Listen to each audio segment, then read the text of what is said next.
اعوذ باللہ من الشیطان الرجیم بسم اللہ الرحمن الرحیم اللہم صلی علی محمد وعلی آل محمد کما صلیت علی ابراہیم وعلی آل ابراہیم انک حمید مجید اللہم بارک علی محمد وعلی آل محمد کما بارکت علی ابراہیم وعلی آل ابراہیم انک حمید مجید رب اشرح لی صدری ویسر لی امری واحلل عقدۃ من لسانی یفقہوا قولی ربنا زدنا علما یا مقلب القلوب ثبت قلبی علی دینک آمین۔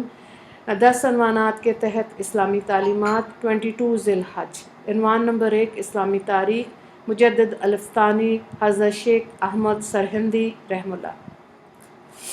حضرت مجدد الفسانی سرہندی رحمہ اللہ علیہ 11ویں صدی ہجری کے ہندوستان کے بلند پایہ عالم، داعی اللہ اور مجاہد تھے۔ داعی اللہ کا مطلب ہوتا ہے اللہ کی طرف جو دعوت دیتا ہے۔ آپ کی پیدائش 971 ہجری میں پنجاب کے علاقے سرہند میں ہوئی۔ آپ حضرت عمر رضی اللہ تعالیٰ عنہ کی نسل سے ہیں۔ تعلیم کی ابتدا حفظ قرآن سے کی اور والد صاحب کی خدمت میں ہی تعلیم کا سلسلہ جاری رہا اور 17 سال کی عمر میں فارغ و تحصیل ہو گئے۔ شروع میں والد صاحب سے طریقہ چشتیہ میں بیعت کی، پھر طریقہ قادریہ میں حاصل کیا۔ والد صاحب کی وفات کے بعد حضرت خواجہ باقی باللہ سے بیعت ہوئے اور خلافت عطا ہوئی۔ اس کے بعد دعوت و تبلیغ میں مشغول ہو گئے۔ سنت و بدعت، شریعت و فلسفے اور تصوف، اسلامی اور ذوق کے فرق کو واضح کیا۔ دین کی خاطر ان کو قید خانے کی مشقت بھی جھیلنا پڑی۔ ان کے ذریعے اللہ تعالیٰ نے دین الہی کا فتنہ بالکل ختم کر دیا۔ آپ کی وفات 1034 ہجری میں 63 سال کی عمر میں ہوئی اور اپنے وطن سرہند میں ہی مدفون ہوئے۔ حضرت شیخ احمد سرہندی رحمہ اللہ کی سب سے بڑی علمی و اصلاحی تجدیدی یادگار ان کے مکتوبات ہیں۔ آپ کو تجدیدی کام کی بنیاد پر آپ کو مجدد الفسانی کا لقب دیا گیا۔ عنوان نمبر 2 حضور صلی اللہ علیہ وآلہ وسلم کا معجزہ گھی میں برکت۔ حضرت حمزہ بن عمر الاسمی رحمہ اللہ سے روایت ہے، فرماتے ہیں غزوہ تبوک کے سفر میں گھی کی مشت کی ذمہ داری میری تھی۔ دوران سفر میں نے اس میں سے تھوڑا سا گھی نکالا اور حضور صلی اللہ علیہ وآلہ وسلم کے لیے کھانا تیار کیا، اور مشت میں دیکھا تو گھی بہت ہی کم بچا تھا۔ میں نے وہ مشت دھوپ میں رکھ دی اور میں سو گیا۔ اچانک میں نے گھی کے بہنے کی آواز سنی تو میری آنکھ کھل گئی، دیکھا تو گھی بہہ رہا تھا۔ میں جلدی سے کھڑا ہوا، مشت کا منہ پکڑ لیا۔ حضور صلی اللہ علیہ وآلہ وسلم نے مجھے دیکھ کر فرمایا اگر اس کو چھوڑ دیتے تو پوری وادی گھی سے بہنے لگتی۔ عنوان نمبر 3 ایک فرض کے بارے میں یعنی وصیت پوری کرنا۔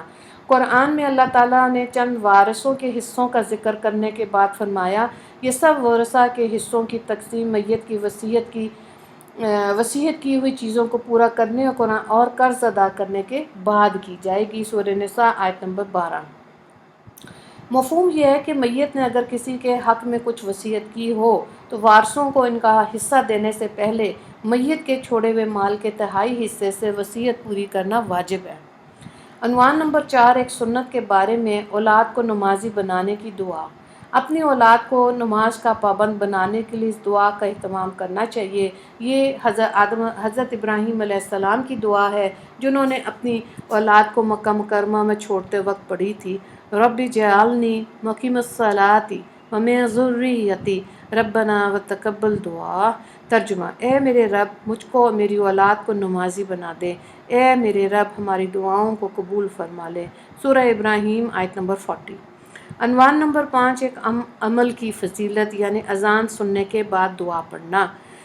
حضرت سعد بن ابی وقاص رضی اللہ تعالیٰ عنہ مسلم میں روایت کرتے ہیں کہ رسول اللہ صلی اللہ علیہ وآلہ وسلم نے فرمایا جو شخص مؤذن کو اذان دیتے ہوئے سنے اور یہ کہے اشہد ان لا الہ الا اللہ وحدہ لا شریک لہ وان محمدا عبدہ ورسولہ رضیت باللہ ربا وبحمدہ رسولا بالاسلام دینا، تو اس کے گناہ معاف کر دیے جائیں گے۔ سبحان اللہ۔ عنوان نمبر 6 ایک گناہ کے بارے میں سود خور سے جنگ کا اعلان۔ قرآن میں اللہ تعالیٰ فرماتا ہے اگر تم سود لینے سے باز نہیں آئے تو اللہ اور اس کے رسول کی طرف سے جنگ کا اعلان سن لو، لہٰذا ہر مسلمان کو سود سے بچنا چاہیے۔ سورہ البقرہ آیت نمبر 279۔ عنوان نمبر 7 دنیا کے بارے میں۔ اللہ ہی روزی تقسیم کرتے ہیں۔ قرآن میں اللہ تعالیٰ فرماتا ہے دنیاوی زندگی میں ان کی روزی ہم نے ہی تقسیم کر رکھی ہے اور ایک کو دوسرے پر مرتبہ کے اعتبار سے فضیلت دے رکھی ہے تاکہ ایک دوسرے سے کام لیتا رہے، اور آپ کے رب کی رحمت اس دنیاوی مال سے کہیں زیادہ بہتر ہے جس کو یہ لوگ جمع کرتے پھرتے ہیں۔ سورہ زخرف آیت نمبر 32۔ عنوان نمبر 8 آخرت کے بارے میں، زمین گواہی دے گی۔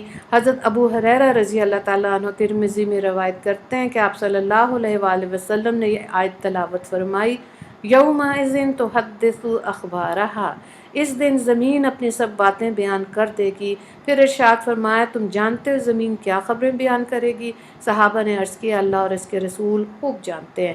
آپ صلی اللہ علیہ وآلہ وسلم نے ارشاد فرمایا اس کی خبریں یہ ہیں کہ وہ ہر مرد عورت کے متعلق اس عمل کی گواہی دے گی جو اس کی پیٹھ پر کیا گیا تھا، وہ کہے گی اس نے ایسا اور ایسا عمل اور ایسے ایسے دن کیا۔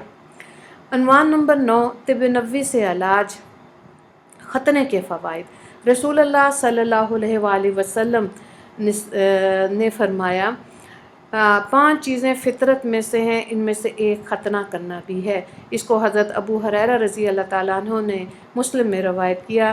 مفہوم یہ ہے کہ ختنہ کرنے سے شرمگاہ کے کینسر، ایگزیما جیسی بیماریوں سے حفاظت ہوتی ہے۔ عنوان نمبر 10 نبی صلی اللہ علیہ وآلہ وسلم کی نصیحت۔ حضرت ابو ہریرہ رضی اللہ تعالیٰ عنہ روایت کرتے ہیں ابو داؤد میں کہ رسول اللہ صلی اللہ علیہ وآلہ وسلم نے فرمایا حسد سے بچو، کیونکہ حسد آدمی کی نیکیوں کو اس طرح کھا جاتا ہے جس طرح آگ لکڑی کو کھا جاتی ہے۔ وآخر دعوانا ان الحمد للہ رب العالمین۔ اللہم اغفر للمسلمین والمسلمات والمؤمنین والمؤمنات۔ السلام علیکم ورحمۃ اللہ وبرکاتہ۔